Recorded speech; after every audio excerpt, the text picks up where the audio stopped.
Hey there, I'm making this video about preparing for the winter. Even though it's barely November here in New England, winter is coming up quick, and sometimes we do get some early snow in December. Usually it's not too much that we have to break out the equipment, but I like to be ready in case I do find that I need a part and I have to order it. I don't want to be caught with snow in the driveway because sometimes that turns to ice and it's a nightmare. Anywho, this is an older Ariens. It's the 824. It's an 8 horsepower, 24-inch cut. I picked this bad boy up for like $150. Needed a carburetor, a little cleanup, some adjustments, and a paint job. I've had this going for a couple years now, but I figured I'd just run through a real quick video of what I do to get it ready for the winter. First of all, when I do get some of anything used equipment, especially that's been around for 20-something years, I like to take a run through, check the oils and everything like that. But what I do like to add is a shut-off and a filter. Especially on the seasonal, it's really good to have a shut-off because as it's sitting for months on the off season, you don't want gas getting to that carburetor, and then if the floats fail or the gas flow valve inside the carburetor fails, you won't have that leaking out of your carburetor. So that's the first thing I do. Now before and always, it's not even for the winter, always when I have equipment, I always put this in every time I put some gas in this Startron enzyme gas treatment. Not only does it eat any enzymes in the gasoline because the gas sucks now, but it also does stabilize and keep the fuel as healthy as it can. So that's one thing I definitely recommend. I use it in all my equipment, even two-stroke stuff. I put it in my motorcycles and totally recommend that. So I'll put that over here. So prior to the winter, what I usually do, I check the oil and everything, start it up. Let me go back. At the end of the winter, I change the oil. So I always have fresh oil sitting in there. Some people drain the oil. To me, I don't want that thing sitting without oil. So I change the oil before the winter. So then when winter does come, it's ready to go.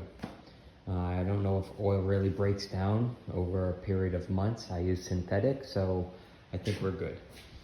So after I check all the oil,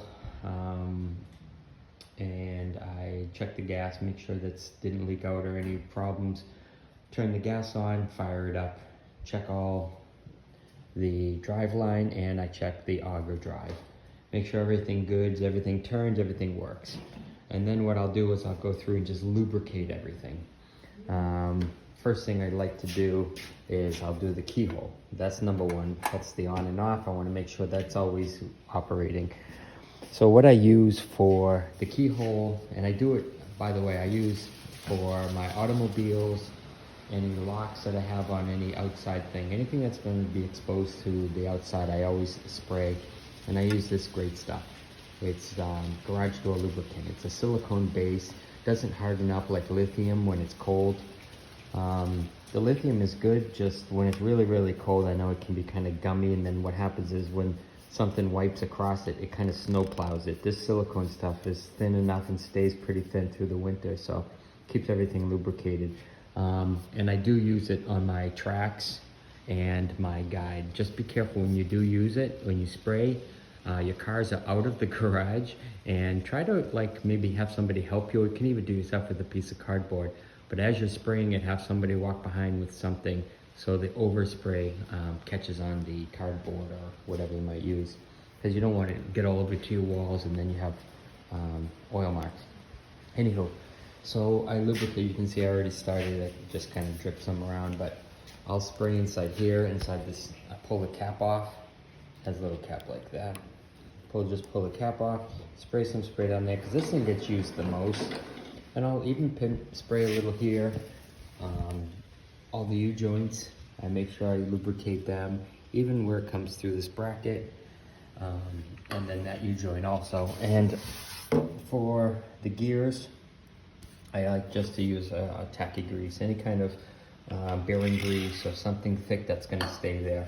and won't wash away with a lot of moisture. Just remember, you might store this inside during the storms, but as you're using it in the snow, it does get covered. Even though it's warm and usually it melts, you're just having all this moisture and water running all over your equipment. So keeping everything lubricated, just have to do it once a year, and then you'll be fine. I'll hit the chute.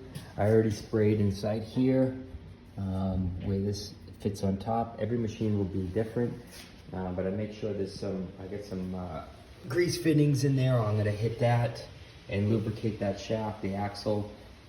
Check my shear pins, just make sure one didn't shear last year. I didn't pay attention.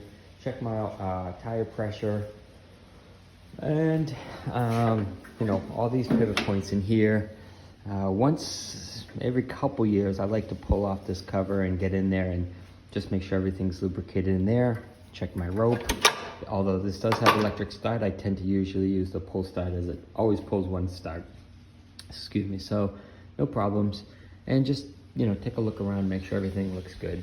And I do the same principles for all my equipment. I have a compactor, riding lawn mower, backpack blower, what do you call it, shredder, chipper thingy.